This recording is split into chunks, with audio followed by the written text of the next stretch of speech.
नमस्कार, स्वागत है आपका अपने चैनल सक्सेस जंक्शन एक कदम सफलता की ओर में और हम लेकर के आ गए हैं आपके लिए एमपीपीएससी 2021 और 2022 की दृष्टि से अति महत्वपूर्ण वीडियो है यूनिट 1 का एमपी करंट अफेयर्स। जैसा कि आपको पता है, अभी हाल ही में यहाँ पर घोषणा हो चुकी है, यानी कि एमपीपीएससी के फॉर्म जो है वो 10 जनवरी से भरे जाने स्टार्ट हो जाएंगे। 283 पोस्ट के लिए ये वैकेंसी आई है, लेकिन जैसा कि आपको पता है कि वैकेंसी आगे बढ़ती भी रहती है। ठीक है, 200 अगर 83 है तो 300 तक पहुंच सकती है, मतलब कि वैकेंसी मतलब वेरिएबल यहाँ पर होता रहता है। ठीक है ना।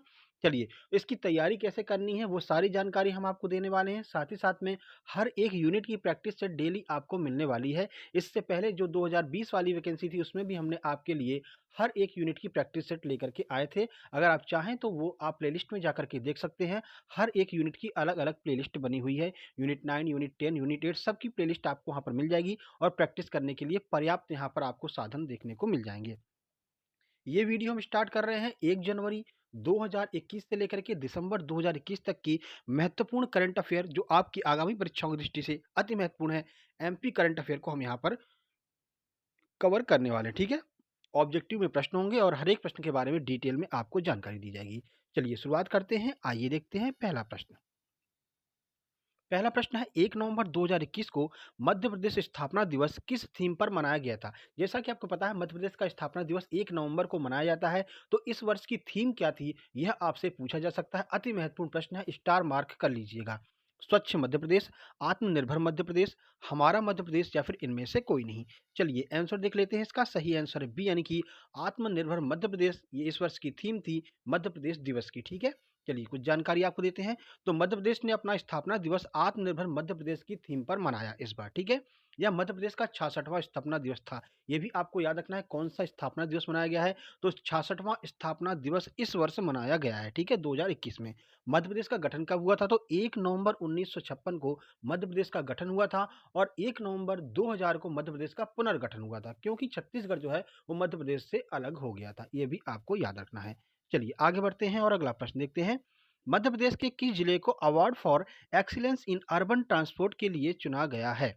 भोपाल, इंदौर, ग्वालियर या फिर जबलपुर? बताइए किस जिले को यहाँ पर इस अवार्ड के लिए चुना गया है। आइए आंसर देख लेते हैं।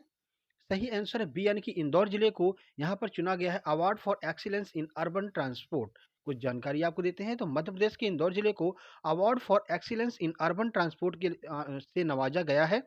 ठीक है। शहरी विकास मंत्रालय द्वारा award for excellence in urban transport दिया गया। किसके द्वारा दिया गया यह भी आपको याद रखना है। तो शहरी विकास मंत्रालय के द्वारा यह अवार्ड जो है मध्य प्रदेश को दिया गया है। केंद्रीय मंत्री हरदीप सिंह पुरी ने यह पुरस्कार ग्रहण किया मध्य प्रदेश की तरफ से। चलिए आगे बढ़ते हैं और अगला प्रश्न देखते हैं। साथियों, लास्ट में हम आपसे एक प्रश्न पूछेंगे जिसका जवाब देने पर अगली वीडियो में आपका नाम यहाँ पर देखने को मिलेगा। ठीक है। तो हर एक प्रश्न को बड़े गौर से आपको यहाँ पर देखना है। ठीक है। और वीडियो पसंद आ रहा हो तो मेरे भाई वीडियो को अभी लाइक कर दीजिएगा और अपने दोस्तों के पास शेयर कर दीजिए कि एमपीपीएससी की फ्री ऑफ कॉस्ट यहाँ पर तैयारी शुरू कर दी गई है। चलिए, मध्य प्रदेश की साइबर पुलिस का देश में कौन सा स्थान है? अभी हाल ही में एक रिपोर्ट आई थी जिसमें मध्य प्रदेश की साइबर पुलिस की बहुत यहाँ पर सराहना हुई है। तो बताइए कौन सा क्रम यहाँ पर, कौन सा स्थान है मध्य प्रदेश की साइबर पुलिस का पूरे देश में? चलिए देखते हैं। पहला स्थान है, दूसरा स्थान है, तीसरा स्थान है या फिर चौथा स्थान है? आइए आंसर की बात करें। सही आंसर है ए, यानी कि मध्य प्रदेश की पुलिस को पहला स्थान यहाँ पर प्राप्त हुआ है। तो देखिए, साइबर पुलिस की बात की जा रही, ध्यान रखिएगा। तो मध्य प्रदेश की साइबर पुलिस देश में नंबर 1 है। गृह मंत्रालय के Indian cyber crime coordination centre में पेस्ट इन्वेस्टिगेशन के लिए मध्य प्रदेश की पुलिस को यह खिताब दिया गया है। तो याद रखिएगा, गृह मंत्रालय की Indian cyber crime coordination centre में पेस्ट इन्वेस्टिगेशन के लिए जो है मध्य प्रदेश की साइबर पुलिस को यह अवार्ड दिया गया, यानी कि देश की सर्वश्रेष्ठ साइबर पुलिस जो है वो मध्य प्रदेश की साइबर पुलिस है। ठीक है। अगला प्रश्न देख लेते हैं। जनजातीय महाकुंभ का आयोजन मध्य प्रदेश के किस जिले में किया गया? झाबुआ में, अलीराजपुर में, बड़वानी में या फिर भोपाल में? आइए आंसर देखें। सही आंसर है डी, यानी कि भोपाल में जनजातीय महाकुंभ का आयोजन किया गया मध्य प्रदेश की राजधानी में। चलिए कुछ जानकारी आपको देते हैं। तो 15 नवंबर को बिरसा मुंडा जयंती पर राजधानी भोपाल में जनजातीय महाकुंभ का आयोजन किया गया। कब किया गया? 15 नवंबर को। 15 नवंबर को ही क्यों किया गया? क्योंकि बिरसा मुंडा की जो जयंती है वो 15 नवंबर को मनाई जाती है। ठीक है। मध्य प्रदेश सरकार के द्वारा 15 नवंबर को जनजाति गौरव दिवस मनाया गया। तो याद रखिएगा, मध्य प्रदेश सरकार के द्वारा जनजाति गौरव दिवस कब मनाया जाता है? तो 15 नवंबर को जनजाति गौरव दिवस मनाया जाता है। साथ ही साथ में आपको बता दें, अगर इस वीडियो की पीडीएफ आप प्राप्त करना चाहते हैं तो हमारे टेलीग्राम चैनल को ज्वाइन कर लीजिएगा। सक्सेस जंक्शन के नाम से टेलीग्राम चैनल है। अगर आप यहाँ पर सर्च करेंगे टेलीग्राम पर तो आपको देखने को मिल जाएगा। वहाँ से आप इसकी पीडीएफ भी प्राप्त कर सकते हैं। साथ ही साथ में पुरानी जितनी भी वीडियो हैं उनकी भी पीडीएफ आप हमारे टेलीग्राम चैनल से प्राप्त कर सकते हैं। चलिए आगे बढ़ते हैं। मध्य प्रदेश के हाईकोर्ट का विस्तार अब किस हाईकोर्ट की तर्ज पर किया जाएगा? Delhi high court, Kerala high court, Patna high court या फिर कोलकाता हाईकोर्ट? आइए आंसर देखें। सही आंसर है ए, यानी कि दिल्ली हाईकोर्ट की तर्ज पर अब मध्य प्रदेश की हाईकोर्ट का यहाँ पर जो है विस्तार किया जाएगा, उसकी बनावट बनाई जाएगी। तो मध्य प्रदेश हाईकोर्ट का विस्तार अब दिल्ली हाईकोर्ट की तर्ज पर किया जाएगा। नए भवन में 24 कोर्ट रूम होंगे। जैसा कि आपको पता है दिल्ली हाईकोर्ट में 24 कोर्ट रूम है। ठीक इसी तरह से मध्य प्रदेश की नवनिर्मित बिल्डिंग जो हाईकोर्ट की होगी उसमें 24 कोर्ट रूम आपको देखने को मिलेंगे। मध्य प्रदेश हाईकोर्ट जबलपुर में स्थित है, यह आपको याद रखना है। आज का आपका प्रश्न यहीं से बन रहा है कि मध्य प्रदेश का जो हाईकोर्ट है वो जबलपुर में है, तो जो दो खंडपीठें हैं वो कहाँ पर स्थित हैं? इस प्रश्न का जवाब आपको कमेंट बॉक्स में देना है, जिससे कि कल वाली वीडियो में आपका नाम देखने को मिलेगा स्क्रीनशॉट के साथ में। ठीक है, चलिए आगे बढ़ते हैं, अगला प्रश्न देख लेते हैं। Doctor S N Subba Rao का भी हाल ही में निधन हो गया। इनका संबंध मध्य प्रदेश के किस जिले से है? मुरैना, धार, सीधी या फिर नीमच? आइए आंसर देखते हैं। सही आंसर है ए, यानी कि मुरैना जिले से संबंधित हैं doctor S N Subba Rao. अब ये चर्चा में क्यों आए हैं, आइए आपको बताते हैं। तो हाल ही में मध्य प्रदेश के मुरैना जिले के प्रख्यात गांधीवादी विचारक doctor S N Subba Rao का निधन हो गया है। तो याद रखिएगा ये समाज सुधारक थे और गांधीवादी समाज सुधारक थे।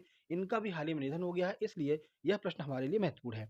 चंबल को दस्यु मुक्त कराने में जो एस एन सुब्बा राव है इनका बहुत योगदान रहा है। यानी कि जो पहले चंबल घाटी को यहाँ पर दस्यु की नगरी कहा जाता था एक तरह से, ठीक है ना, कि चंबल घाटी भैया वहाँ पर तो डाकू देखने को मिलेंगे, डाकू ही डाकू होंगे। तो दस्युओं से मुक्त कराने में महत्वपूर्ण योगदान दिया था doctor S N Subba Rao ने। ये मुरैना जिले के निवासी थे, इनका भी हाल ही में निधन हो गया है, इसलिए यह प्रश्न हमारे लिए अति महत्वपूर्ण हो जाएगा। चलिए आगे बढ़ते हैं। मध्य प्रदेश ने अभी हाल ही में हॉकी इंडिया सीनियर महिला चैंपियनशिप का कौन सा संस्करण जीत लिया है? पहला संस्करण, पांचवा संस्करण, आठवां संस्करण या फिर 11वां संस्करण? कौन सा संस्करण अभी आयोजित किया गया जिसे अभी हाल ही में मध्य प्रदेश की हॉकी इंडिया टीम ने, मध्य प्रदेश की सीनियर हॉकी टीम ने जो है यहाँ पर जीता है? आइए आंसर देखते हैं। सही आंसर है डी, यानी कि 11वां संस्करण अभी आयोजित किया गया था हॉकी इंडिया सीनियर महिला चैंपियनशिप का, जिसको मध्य प्रदेश की महिला टीम ने यहाँ पर जीत लिया। तो मध्य प्रदेश की महिला टीम ने पहली बार हॉकी इंडिया सीनियर महिला चैंपियनशिप जीती है, पहली बार जीती है, इसलिए यह हमारे लिए अति महत्वपूर्ण है। यह इसका 11वां संस्करण था। किस टीम को हराया, यह प्रश्न पूछा जा सकता है। तो याद रखिएगा मध्य प्रदेश हॉकी टीम ने हरियाणा की टीम को हरा करके यह जो है खिताब जीता है। 11वां संस्करण था और मध्य प्रदेश ने पहली बार इस संस्करण को जीता है, हॉकी इंडिया चैंपियनशिप। ठीक है, चलिए। महिला सीनियर खिलाड़ी कन्या नैयर का संबंध किस खेल से है? हॉकी, तैराकी, क्रिकेट या कबड्डी? बताइए। खेल खिलाड़ी आपसे पूछे जाते हैं स्पोर्ट्स से संबंधित प्रश्न की इनका संबंध किस खेल से है, तो जो उन्हीं लोगों के बारे में पूछा जाता है जो किसी न किसी वजह से चर्चा में रहते हैं। तो कन्या नैयर का संबंध किस खेल से है, ये क्यों चर्चा में बनी हुई, सारी जानकारी देंगे। पहले इसका आंसर देखते हैं। सही आंसर है बी, यानी कि एक तैराक है, एक तैराकी की खिलाड़ी है कन्या नैयर। देखिए कुछ जानकारी। तो कन्या नैयर का संबंध हॉकी से नहीं है, याद रखिएगा इनका संबंध तैराकी से। ठीक है, यहाँ पर चलिए इसको हम यहाँ पर मिटा देते हैं, हॉकी से नहीं है, इनका संबंध तैराकी से है। ठीक है ना, तो तैराकी से इनका संबंध है। ठीक है, इन्होंने अभी हाल ही में 74वीं सीनियर नेशनल तैराकी चैंपियनशिप में रजत पदक जीता है। इस वजह से यह प्रश्न हमारे लिए महत्वपूर्ण है। ठीक है, क्यों? क्योंकि 74वीं सीनियर नेशनल तैराकी चैंपियनशिप में इन्होंने रजत पदक जीता है, मध्य प्रदेश की खिलाड़ी हैं, इसलिए यह प्रश्न हमारे लिए अति महत्वपूर्ण हो जाएगा। याद रखिएगा कन्या नैयर जो है वो तैराकी की खिलाड़ी। ठीक है, अगला प्रश्न देख लेते हैं। तो देखिए अगला प्रश्न है, मेरे भाई वीडियो को लाइक कर दीजिए, क्योंकि आपकी जो लाइक की संख्या है वही हमको आगे वीडियो बनाने के लिए प्रोत्साहित करती है। हम लगातार आपके लिए प्रैक्टिस सेट हर एक यूनिट का लेकर के आते रहेंगे, बस आपके सहयोग की आवश्यकता है। चलिए, खिलौना महोत्सव मध्य प्रदेश के किस जिले में मनाया जा रहा है? सीहोर, उज्जैन, सागर, सिंगरौली? आइए आंसर देखें। सही आंसर है ए, यानी कि सीहोर में मनाया गया है जो है खिलौना महोत्सव। देखिए, तो मध्य प्रदेश के सीहोर जिले के बुधनी में खिलौना महोत्सव का आयोजन किया जा रहा है। कहाँ पर? मध्य प्रदेश के सीहोर जिले के बुधनी में। ठीक है, याद रखिएगा। बुधनी जो है वो मुख्यमंत्री शिवराज सिंह चौहान का चुनावी क्षेत्र भी है। ये भी आपको पता है कि बुधनी से ही जो है चुन करके मध्य प्रदेश के मुख्यमंत्री शिवराज सिंह चौहान आए हुए हैं। ठीक है, आगे बढ़ते हैं। मध्य प्रदेश के हॉकी खिलाड़ी विवेक सागर को किस अवार्ड से नवाजा गया है? Arjun award, Vikram award, major Dhyan Chand Khel Ratna award या फिर राजीव गांधी खेल रत्न अवार्ड? आंसर देखें, सही आंसर है ए, यानी कि अर्जुन अवार्ड से नवाजा गया है मध्य प्रदेश के हॉकी खिलाड़ी विवेक सागर को। क्यों, आइए देखते हैं। मध्य प्रदेश के हॉकी खिलाड़ी और पुलिस विभाग के डीएसपी विवेक सागर प्रसाद को अर्जुन अवार्ड से नवाजा गया है। होशंगाबाद निवासी विवेक सागर ने टोक्यो ओलंपिक 2020 में कांस्य पदक जीता है। तो इस वजह से यह प्रश्न हमारे लिए अति महत्वपूर्ण, स्टार मार्क कर लीजिएगा। कहीं ना कहीं यह प्रश्न पूछा जा सकता है, क्योंकि ये पुलिस विभाग से भी हैं और डीएसपी हैं। और आपको पता है कि एमपीपीएससी अगर आप अच्छे नंबरों से क्वालिफाई करते हैं तो डीएसपी की पोस्ट जरूर मिल जाती है आपको, ठीक है ना। तो ये डीएसपी हैं विवेक सागर प्रसाद, अर्जुन अवार्ड से सम्मानित हैं, ठीक है। चलिए, हॉकी के खिलाड़ी हैं, ये भी आपको याद रखना है।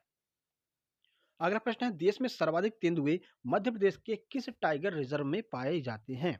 पन्ना tiger reserve, Satpura tiger reserve, Bandhavgarh tiger reserve या फिर पेंच टाइगर रिजर्व। आइए आंसर देखें। सही आंसर है ए, यानी कि पन्ना टाइगर रिजर्व में सर्वाधिक तेंदुए पाए जाते हैं। देखिए कुछ जानकारी। तो मध्य प्रदेश के पन्ना टाइगर रिजर्व में देश के सबसे अधिक तेंदुए पाए गए हैं। दूसरे नंबर पर राजस्थान का सरिस्का टाइगर रिजर्व है। देश में सर्वाधिक बाघ भी मध्य प्रदेश में ही पाए जाते हैं। आपको पता है टाइगर स्टेट का दर्जा वापस से मध्य प्रदेश ने अपने पास ले लिया है। तो सबसे ज्यादा तेंदुए और सबसे ज्यादा टाइगर जो है वो आपके मध्य प्रदेश में ही पाए जाते हैं। चलिए आगे बढ़ते हैं। तेंदुआ लेपर्ड को कहते हैं, ठीक है ना। चलिए, मध्य प्रदेश के किस जिले की कुमारी मधुबाला को रानी दुर्गावती पुरस्कार 2021 प्रदान किया गया है? पुरस्कारों से संबंधित प्रश्न लगातार पूछे जाते रहे हैं अभी तक एमपीपीएससी के द्वारा, तो आगे भी पूछे जाते रहेंगे। तो बताइए, कुमारी मधुबाला को रानी दुर्गावती पुरस्कार 2021 कहाँ प्रदान किया गया है, किस जिले की निवासी हैं? नीमच, मंदसौर, रतलाम, झाबुआ। आंसर देखें। सही आंसर है बी, यानी कि मंदसौर जिले की निवासी हैं कुमारी मधुबाला। इन्हें रानी दुर्गावती पुरस्कार 2021 से सम्मानित किया गया है। शासकीय उत्कृष्ट हायर सेकेंडरी स्कूल मंदसौर की कक्षा 12वीं की छात्रा कुमारी मधुबाला को रानी दुर्गावती पुरस्कार 2021 से सम्मानित किया गया है। रानी दुर्गावती की समाधि की बात कर लेते हैं, तो रानी दुर्गावती की समाधि एवं संग्रहालय दोनों जबलपुर में स्थित हैं। यह भी आपको याद रखना है साथ ही साथ में, ठीक है। तो मंदसौर जिले की निवासी कुमारी मधुबाला को रानी दुर्गावती पुरस्कार दिया गया है। अगला प्रश्न, मध्य प्रदेश के पैरा तैराक सत्येंद्र लोहिया को राष्ट्रीय खेल साहसिक पुरस्कार 2020 से नवाजा गया। इनका संबंध किस जिले से है? कहाँ के निवासी हैं सत्येंद्र लोहिया जी? भोपाल, ग्वालियर, इंदौर, जबलपुर। आइए आंसर देखें। सही आंसर है बी, यानी कि ग्वालियर जिले के निवासी। देखिए बेसिकली ये रहने वाले भिंड के हैं। अगर यहाँ पर आपको भिंड ऑप्शन दिया रहेगा तो सबसे पहले आप भिंड टिक करेंगे, ठीक है ना। इनका जन्म जो है वो भिंड में हुआ था। वर्तमान में ये निवास ग्वालियर में कर रहे हैं, क्योंकि यहाँ पर ग्वालियर ऑप्शन दिया है इसलिए आपको ग्वालियर लगाना है, ठीक है। चलिए कुछ जानकारी आपको देते हैं। तो सत्येंद्र सिंह लोहिया मध्य प्रदेश के ग्वालियर जिले के निवासी हैं। इन्हें मध्य प्रदेश के विक्रम अवार्ड से भी नवाजा गया है। तो विक्रम अवार्ड भी इनको मिल चुका है। भारत का अर्जुन अवार्ड भी इनको दिया जा चुका है। तो अर्जुन और विक्रम दोनों सत्येंद्र सिंह लोहिया को मिल चुका है, ठीक है। सत्येंद्र कैटलीना चैनल को पार करने वाले पहले और इंग्लिश चैनल को भी पार कर चुके हैं। मतलब कि कैटलीना चैनल को पार करने से पहले ये इंग्लिश चैनल को भी पार कर चुके हैं। चैनल का मतलब समझते हैं, जहां पर दो देशों की जो समुद्री सीमा होती है उसको हम चैनल कहते हैं। ये आपको याद रखना है, ठीक है ना। चलिए आगे बढ़ते हैं। टीवी का चैनल नहीं है, ठीक है ना, कि टीवी के चैनल को पार कर लिया, ठीक है ना। तो जो दो समुद्रों की जो सीमा रेखा होती है, जो देशों के बीच में समुद्री सीमा रेखा होती है, उसको पार करना ही चैनल पार करना कहलाता है। मध्य प्रदेश की शिवानी पवार ने अंडर 23 अंतर्राष्ट्रीय महिला कुश्ती चैंपियनशिप में कौन सा पदक जीता है? तो शिवानी पवार, देखिए स्पोर्ट्स के ज्यादा से ज्यादा प्रश्नों को हम कवर कर रहे हैं, क्योंकि पिछली बार कम से कम 6 से 7 प्रश्न आपको स्पोर्ट्स के देखने को मिले थे, ठीक है ना। तो स्पोर्ट्स को अच्छे से कवर करके चलना है। तो बताइए, शिवानी पवार ने अंडर 23 अंतर्राष्ट्रीय महिला कुश्ती चैंपियनशिप में कौन सा पदक जीता है? रजत पदक, स्वर्ण पदक, रजत पदक या फिर इनमें से कोई नहीं। 2 बार रजत हो गया, कोई दिक्कत नहीं है। सही आंसर है ए, यानी कि कुल मिलाकर रजत पदक जीता है, ठीक है ना। यानी कि सिल्वर मेडल जीता है शिवानी पवार ने। तो सर्बिया में आयोजित अंडर 23 अंतर्राष्ट्रीय महिला कुश्ती चैंपियनशिप में 50 किलो वेट कैटेगरी में मध्य प्रदेश के छिंदवाड़ा जिले की निवासी शिवानी पवार ने रजत पदक हासिल किया है। 2 से 3 प्रश्न यहाँ पर आपके क्लियर हो रहे हैं। पहला प्रश्न बनेगा कि जो शिवानी पवार हैं वो किस खेल से संबंधित हैं? तो ये भी आपको याद रखना है, शिवानी पवार कुश्ती से संबंधित हैं। किस मतलब वेट कैटेगरी क्या है उनकी? तो 50 किलोग्राम वेट कैटेगरी है। अंडर 23 प्लेयर हैं और मध्य प्रदेश में भी कहाँ की निवासी हैं? तो मध्य प्रदेश में भी छिंदवाड़ा जिले की निवासी हैं। यह आपको याद रखना है, ठीक है ना। चलिए अगला प्रश्न, हाल ही में हुए सर्वे के अनुसार मध्य प्रदेश में जंगली हाथियों की संख्या कितनी हो गई है अब? 70, 80, 90 या फिर 100? आइए आंसर देखें। सही आंसर है डी, यानी कि अब जो है जंगली हाथियों की संख्या 100 हो गई है। देखिए पहले क्या हुआ करता था, जंगली हाथी या फिर हाथियों की जो संख्या है उसके लिए आपका उड़ीसा चले जाइए, केरल चले जाइए, ये जो राज्य थे ये यहाँ पर फेमस थे हाथियों के लिए। लेकिन अब मध्य प्रदेश में भी जंगली हाथियों की संख्या 100 हो गई है। तो मध्य प्रदेश में करीब 100 सालों के बाद जंगली हाथियों की संख्या 100 के पार पहुंच गई है। वर्ष 2017-18 के आंकड़ों के अनुसार बांधवगढ़ राष्ट्रीय उद्यान में जंगली हाथियों की संख्या 52 हो चुकी है। यानी कि मध्य प्रदेश में टोटल 100 हैं और आपके बांधवगढ़ में जो है बांधवगढ़ में ही 52 जंगली हाथी पाए जाते हैं, ठीक है ना। चलिए अगला प्रश्न, मध्य प्रदेश के सामाजिक कार्यकर्ता अब्दुल जब्बार खां को किस सम्मान से सम्मानित किया गया? पद्मश्री, पद्म भूषण, पद्म विभूषण या फिर इनमें से कोई नहीं? आंसर देखते हैं। सही आंसर है ए यानी कि पद्मश्री से सम्मानित किया गया है मध्य प्रदेश के सामाजिक कार्यकर्ता अब्दुल जब्बार खान को। बहुत ज्यादा महत्वपूर्ण है, इस पर आप 3-4 स्टार लगा लीजिए। बिल्कुल आपको देखने को मिलेगा एमपीपीएससी के एग्जाम में। तो सामाजिक कार्यकर्ता श्री अब्दुल जब्बार खान को मरणोपरांत पद्मश्री 2020 से सम्मानित किया गया। इनका निधन 14 नवंबर 2019 को हो गया है। इन्होंने भोपाल गैस त्रासदी के परिवारों के लिए 3 दशक तक संघर्ष किया था। यानी भोपाल गैस त्रासदी जो हुई थी, तो उनको उचित सहायता दिलाने के लिए इन्होंने 3 दशक तक संघर्ष किया था। सामाजिक कार्यकर्ता हैं अब्दुल जब्बार खान, पद्मश्री से इनको सम्मानित किया गया है। मेरे भाई, वीडियो लाइक नहीं किया हो तो प्लीज़ वीडियो को लाइक कर दीजिएगा और कमेंट करके बताइए कि वीडियो आपको कैसी लगी है, ठीक है? चलिए अगला प्रश्न देखते हैं। और आपको और भी यूनिट की प्रैक्टिस करनी है तो आप चैनल की प्लेलिस्ट में जाकर के देखेंगे, हर एक यूनिट की प्रैक्टिस सेट आपको वहाँ पर देखने को मिल जाएगा, ठीक है ना? चलिए, मध्य प्रदेश के किस जिले में प्रदेश का पहला एडवांस बटरफ्लाई गार्डन बनेगा? भोपाल, इंदौर, छिंदवाड़ा, खंडवा? आंसर देखें। सही आंसर है डी यानी कि खंडवा में जो है देश का पहला जो है प्रदेश का पहला एडवांस बटरफ्लाई गार्डन बनेगा। देखिए, मध्य प्रदेश खंडवा जिले में प्रदेश का पहला एडवांस बटरफ्लाई गार्डन तितली पार्क बनाया जा रहा है। बटरफ्लाई गार्डन का मतलब है तितली पार्क, ठीक है? मध्य प्रदेश में ऑलरेडी एक तितली पार्क है, बटरफ्लाई गार्डन है, लेकिन वो एडवांस नहीं है। याद रखिएगा, मध्य प्रदेश के रायसेन में पहला तितली पार्क खोला गया था। ठीक है, आगे बढ़ते हैं। अगला प्रश्न है, मध्य प्रदेश में कितने नए वन्य जीव अभयारण्य बनाए जाएंगे? 7, 9, 11 या फिर 25? आंसर देखें। सही आंसर है सी यानी कि कुल 11 नए जो है वन्य जीव अभयारण्य बनाए जाएंगे। तो मध्य प्रदेश में 11 नए वन्य जीव अभयारण्य बनाए जाएंगे। वर्तमान मध्य प्रदेश में 25 वन्य जीव अभयारण्य हैं, यह आपको याद रखना है। अगला प्रश्न है, मध्य प्रदेश के किस जिले से जल शक्ति मिशन 2.0 का शुभारंभ किया गया है? ये भी आपके लिए बहुत महत्वपूर्ण है, स्टार लगा लीजिए, क्योंकि जो नई योजनाएं होती हैं सरकार के द्वारा चालू की जाती हैं, वो आपके एग्जाम्स में देखने को मिलती हैं। भोपाल, इंदौर, जबलपुर, ग्वालियर? आंसर देखें। सही आंसर है ए यानी कि भोपाल से जो है जल शक्ति मिशन 2.0 का शुभारंभ किया गया है। तो नेहरू युवा केंद्र भोपाल द्वारा राष्ट्रीय एकता दिवस के अवसर पर जल शक्ति मिशन 2.0 का शुभारंभ किया गया। मध्य प्रदेश के जल संसाधन मंत्री कौन है, पूछा जा सकता है। तो तुलसी राम सिलावट जी जो है वो मध्य प्रदेश के जल संसाधन मंत्री हैं, याद रखिएगा, ठीक है? कैसे याद रख सकते हैं? तो तुलसी पर अपन लोग नहाने के बाद में जल चढ़ाने जाते हैं, तो ऐसे याद रख सकते हैं कि मध्य प्रदेश जल संसाधन मंत्री कौन है? तुलसी राम सिलावट है, ठीक है? चलिए आगे बढ़ते हैं। अगला प्रश्न है, मध्य प्रदेश के किस विश्वविद्यालय में कामधेनु पीठ की स्थापना की जा रही है? सागर विश्वविद्यालय, जीवाजी विश्वविद्यालय, जबलपुर वेटनरी विश्वविद्यालय या फिर हरि सिंह गौर विश्वविद्यालय? आंसर देखें। सही आंसर है ए यानी कि सागर विश्वविद्यालय में कामधेनु पीठ की स्थापना की जा रही है। जानकारी देखिए, तो सागर विश्वविद्यालय में कामधेनु पीठ की स्थापना की जा रही है। देश का पहला गौ अभ्यारण्य कहाँ पर खोला गया था? तो आगर मालवा में देश का पहला गौ अभ्यारण्य खोला गया था। ये एक्स्ट्रा फैक्ट आपको याद रखना है। आगे बढ़ते हैं। तो ये आपके टॉप 20 प्रश्न थे, जो कि आपके यहाँ पर पहला ये वीडियो अपलोड किया जा रहा है, ठीक है ना? आपका 1 साल का पूरा करंट अफेयर हम यहाँ पर कवर कराने वाले हैं। आज का आपका प्रश्न है, मध्य प्रदेश उच्च न्यायालय की खंडपीठ कहाँ-कहाँ पर स्थित है? 2 जगह यह खंडपीठ स्थित है, दोनों का नाम आपको देना है, जिससे कि कल वाली वीडियो में आपका नाम स्क्रीनशॉट के साथ में देखने को मिलेगा, ठीक है? वीडियो पसंद आया, वीडियो को लाइक कीजिए, दोस्तों के पास शेयर कर दीजिए। आप हमारा टेलीग्राम चैनल ज्वाइन कर सकते हैं इस वीडियो की पीडीएफ के लिए, ठीक है? पहली बार आए हैं तो सब्सक्राइब करके नोटिफिकेशन बेल जरूर दबा लीजिएगा, क्योंकि सारी जानकारी एमपीपीएससी की और बेहतरीन प्रैक्टिस सेट आपको फ्री ऑफ कॉस्ट प्रोवाइड कराए जाएंगे। जल्द ही मिलते हैं एक नई यूनिट के नए प्रैक्टिस सेट में, तब तक के लिए नमस्कार, धन्यवाद।